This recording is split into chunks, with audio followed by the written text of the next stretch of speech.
today's topic is going to be how to negotiate for gross. And, I know a lot of you are making gross now. Gross is easy when you don't have a lot of inventory and they can't get the car somewhere else.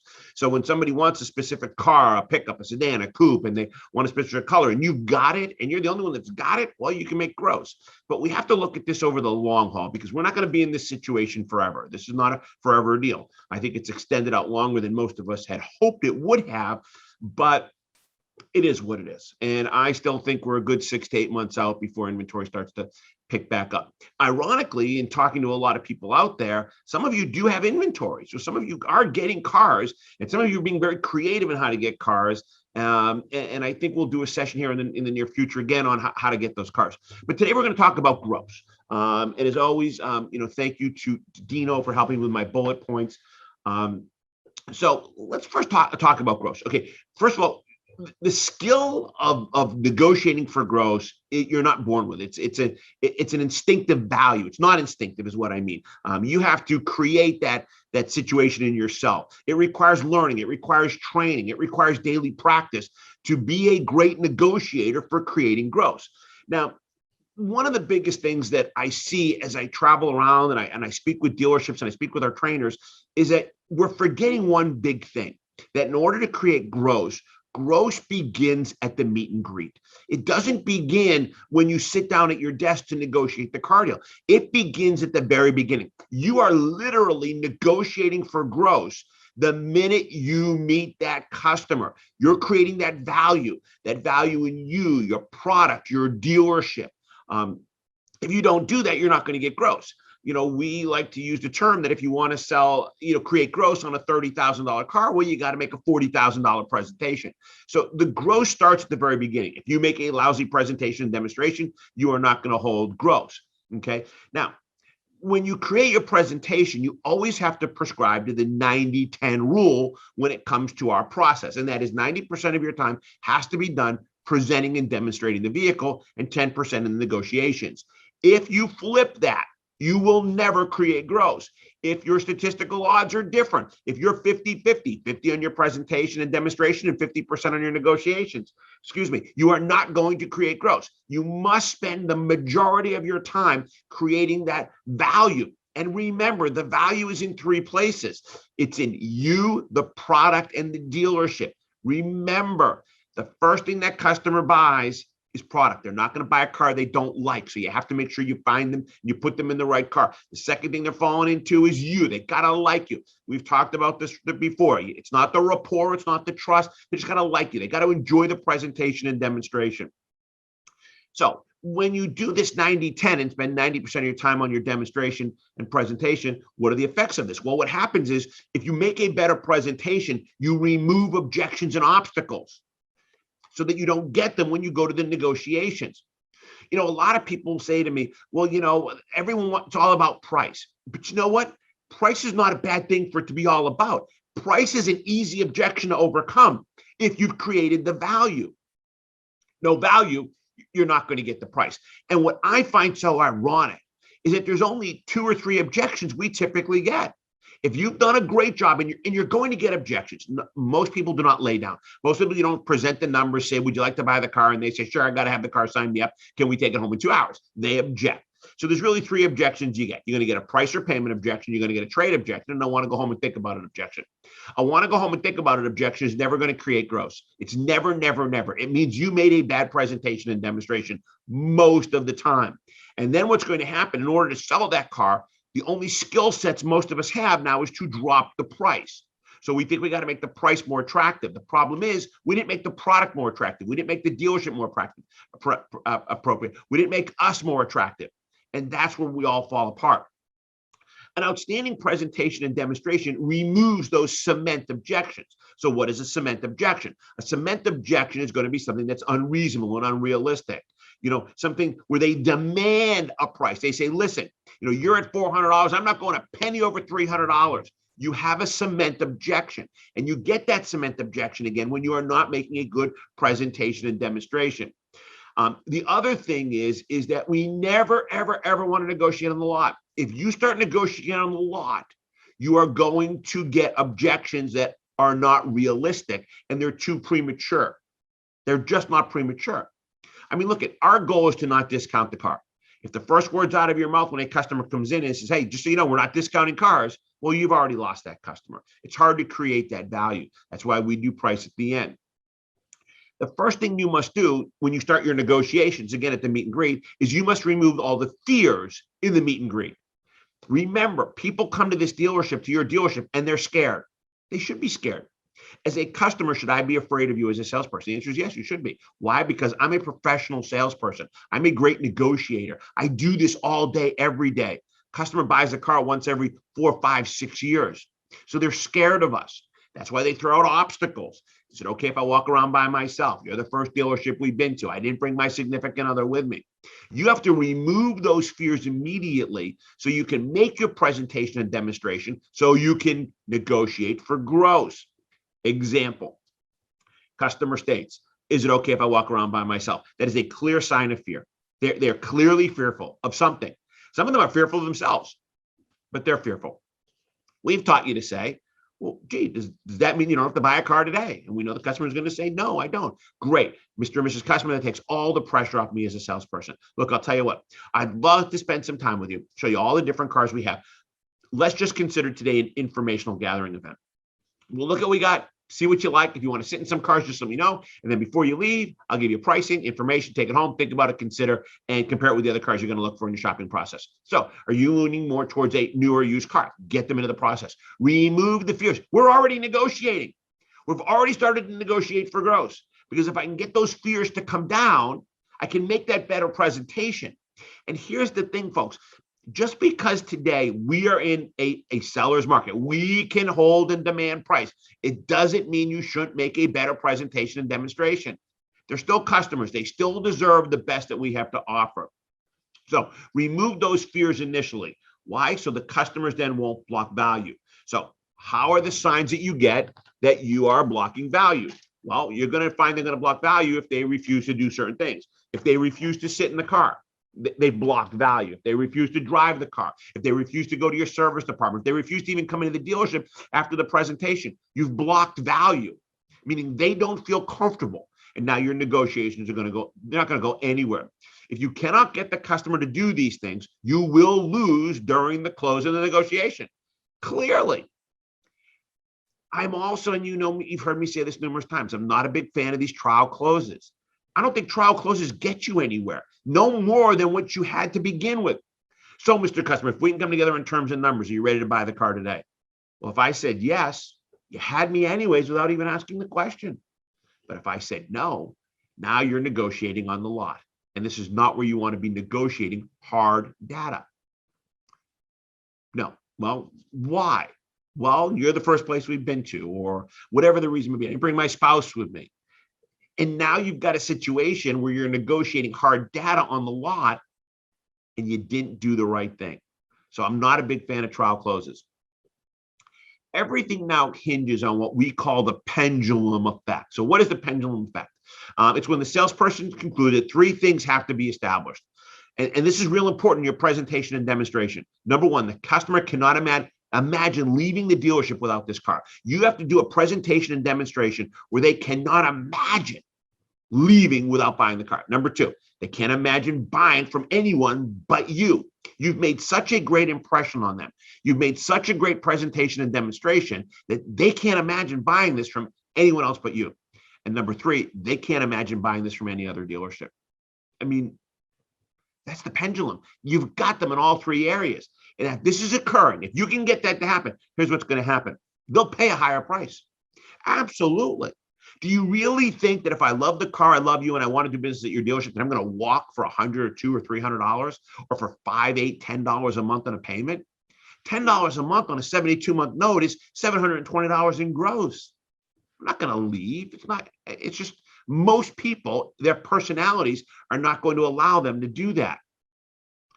Customer accepts a higher payment, be willing to put more money down. They'll buy the car sooner than later. If you can create the environment of the pendulum effect, excuse me, I don't want to have a pitch all of a sudden.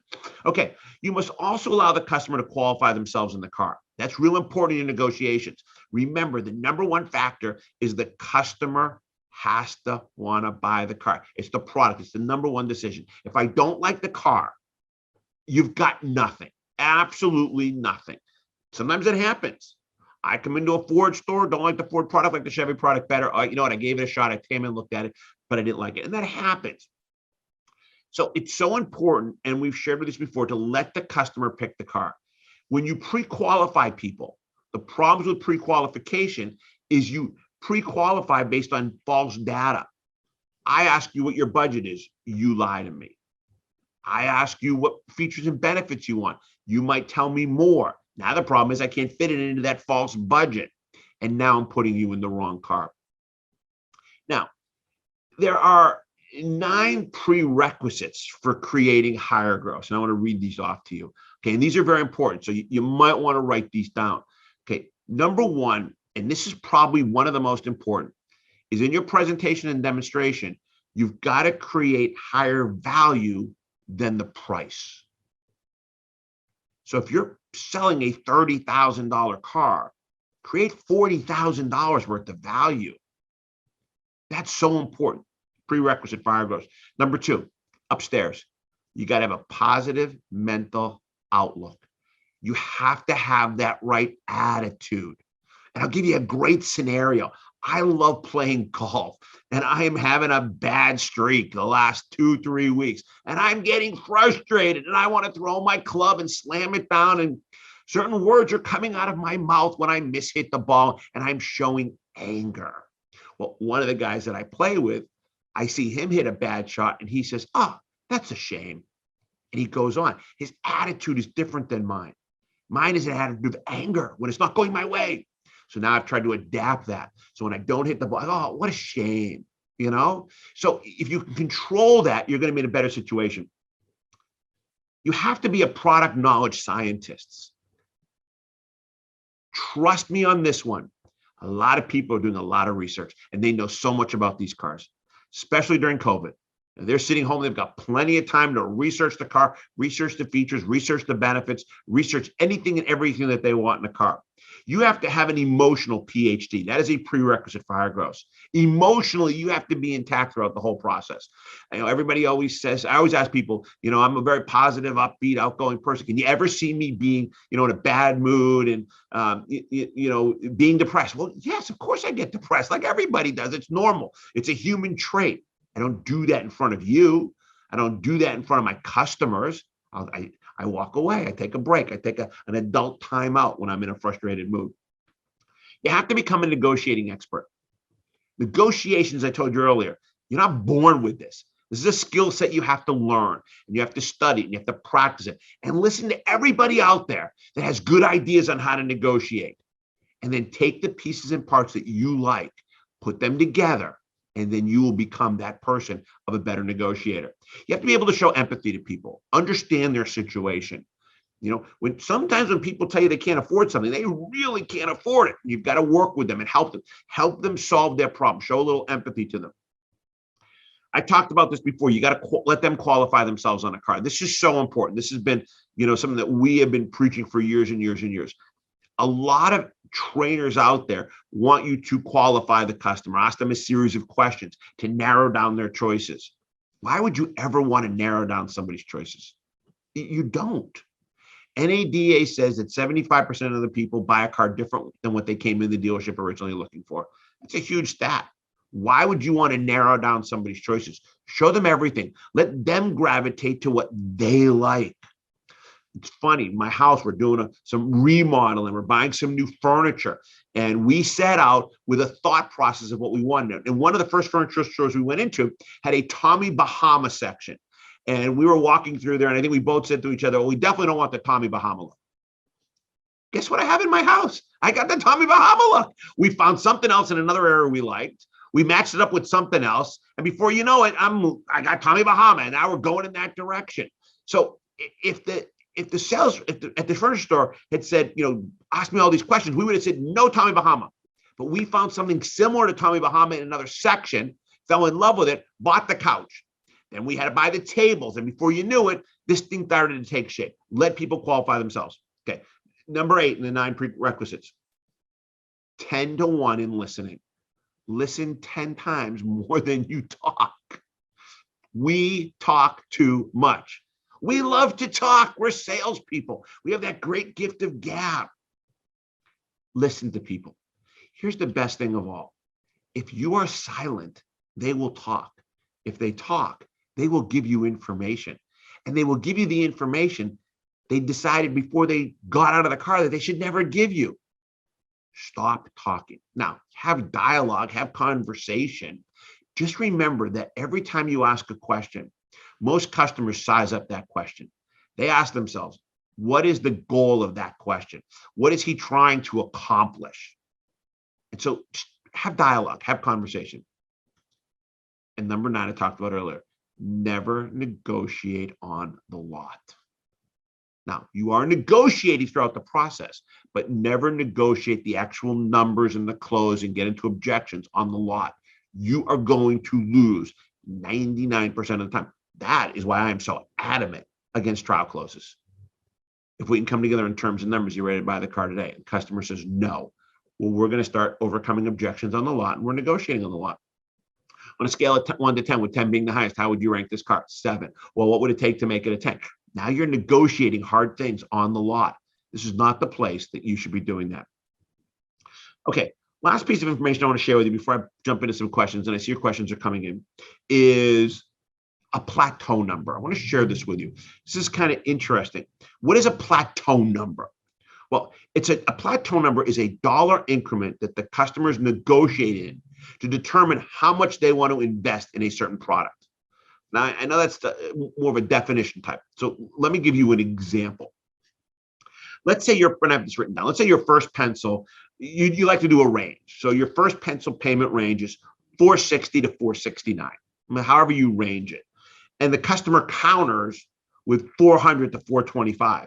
Well, your customer plateau number is $25. Okay, so it's a $25 because that was their high point.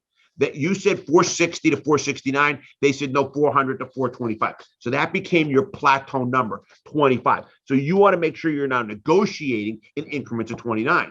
This means that if you do well, you should be able to get them to $450.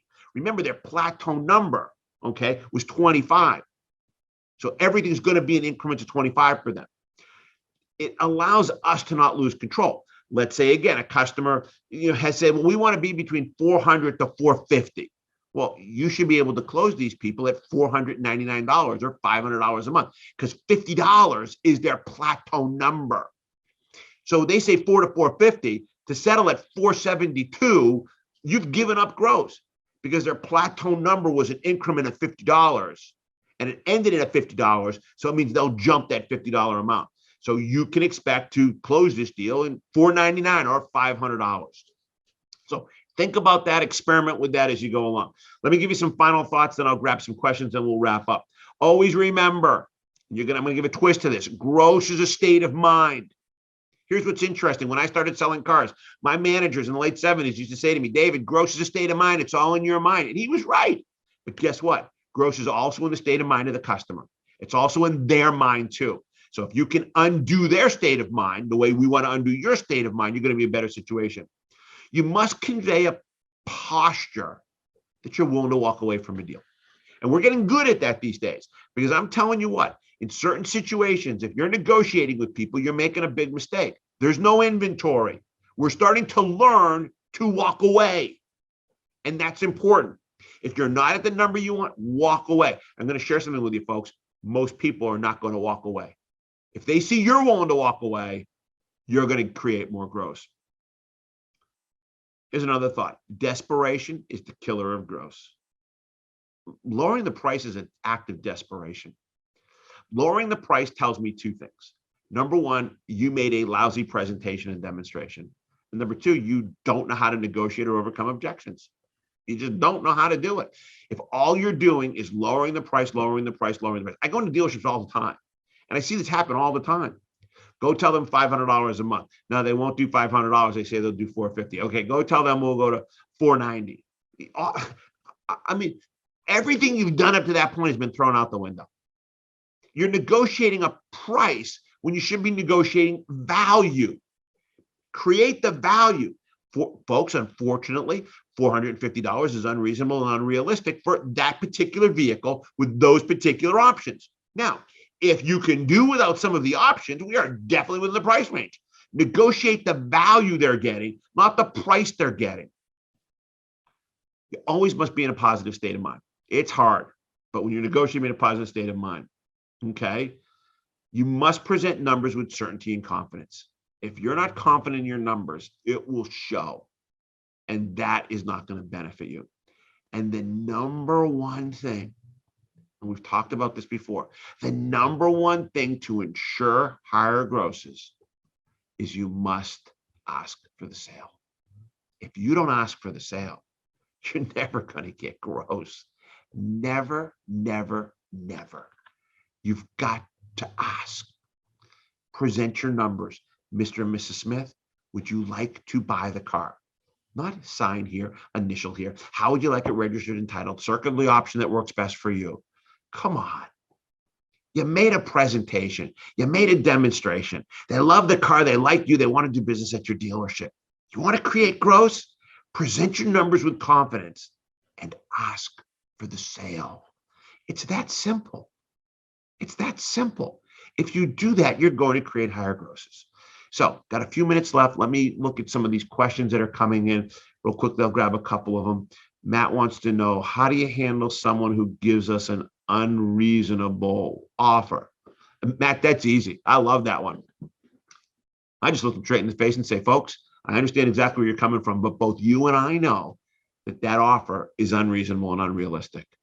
And then shut your mouth. Let them defend what they just said.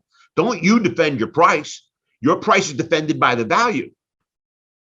You and I both know that's unreasonable and unrealistic. I see this all the time. Then the customer says, well, I didn't want to pay $500 a month. Okay, fine. That's not a problem. So what you're saying is that the value of $500 in this vehicle, we need to find you something with less options and accessories because you're paying for the value you're getting. Well, I don't want to give up any options or accessories. Okay. And then be silent. They'll talk themselves into it, Matt. All right, let me see. Infinity Conference Room. What should I say if my client asks me how much money we're making on this deal? That's a great question. Yeah, the first thing that comes in my mind, just enough to keep the doors open and the lights on. Folks, we've got to make a few dollars. If we can't make a few dollars, then we cannot service you and take care of you after the sale, and then end it. I don't think that's a common question, but that was good. I like that. I appreciate that. Carl wants to know, what do you tell a customer who states that we will be selling their car for so much more, make a ton of it? Okay, Carl, I think what Carl's asking is when you a trade appraisal, when you give somebody a number and they come back and say, well, my car's worth more, you're going to sell it for more money. And you know what I'd say to them? Absolutely. You nailed that one. You're right on. We're going to sell it and we're going to make money on it. That's what we do. Put a little creativity. Tell them the truth. Yes, but we are taking the risk. We are putting a number on your car. We're not doing a full inspection. We don't know what's visible and invisible for damage. We've got to put a warranty on it. We've got to prep it. We've got to clean it. We've got to repair it. We've got to do all these things. And then, yes, we're going to sell your car and make some money on it. That's the way the process works. All right, come on. Jasmine says, how many attempts should I make to close my customer before I ask for a manager TL? Oh, Jasmine, that's a good question. And you know what? It's something you have to feel comfortable with, Jasmine. I can't give you an answer and say it's 1, 2, 3, 4. It's how you feel the negotiations are going. But I'm going to tell you this, Jasmine, if all you're doing is dropping your numbers, just give up the gross and go for the bottom line, cut the chase, and let's move on to the next deal. I mean, really, the better your presentation and demonstration, Jasmine, the less you're going to have to negotiate. Now, will some people say yes when you ask them to buy the car? Yeah, 1%. Let's be realistic. It's not very many. But the better the presentation and the better the demonstration, you won't get as many objections. Okay? And that's what's going to help you not have to go back and forth to eventually when you have to bring a manager in for a TO. All right. Last question I'll take. The rest of you, I'll email you answers. Kirk Sass wants to know, when the current bubble breaks, do you believe we will return to giving new cars away again? Wow, Kirk, My gut reaction, yeah. Why? Because we're creatures of habits. And what's going to happen, I think, Kirk, is we're going to forget everything we've learned over this period of time of holding gross. We're going to get desperate again, and we're going to get into this mentality where we got to have every single deal, and we got to sell volume. Kirk, here's the funny thing. The least 3 profitable days of the month in a car dealership, last 3. Because you give everything away to reach a number. And that makes no logical sense to me. It does. I mean, I'll sit down with managers, dealers, salespeople. Look, you sold 18 cars. You sold the last 5 with the last 3 days to go. You're at 13 with 2 days to go. You sold 5 cars the last 3 days. How much money did you make? 5 mini deals. And you busted your butt because you lost control. You lost focus of how to make money. And here's the funny thing about it. You still would have sold those 5 cars if you still held gross. We just get into this mentality. So, Kurt, unfortunately, I think we will return to that situation for most. But I think if we prepare ourselves and think about what we're doing and really, really get good at this. So let me leave you with this, because this is a great way to end this. Create the value, and your negotiations will be easier, and you will negotiate for higher gross. So with that said, I wish everybody the best. I hope you're all being safe. And I will see you back here again in a couple of weeks for another session of Live with David Lewis. Good luck, everyone. Bye-bye. Thank you for watching my video, and I hope I inspired you. If you enjoyed the content, please like, share, and click the subscribe button. Once you subscribe, make sure to hit the bell so you can receive more content like this every week. And should you have any comments or questions, I'd love to hear them.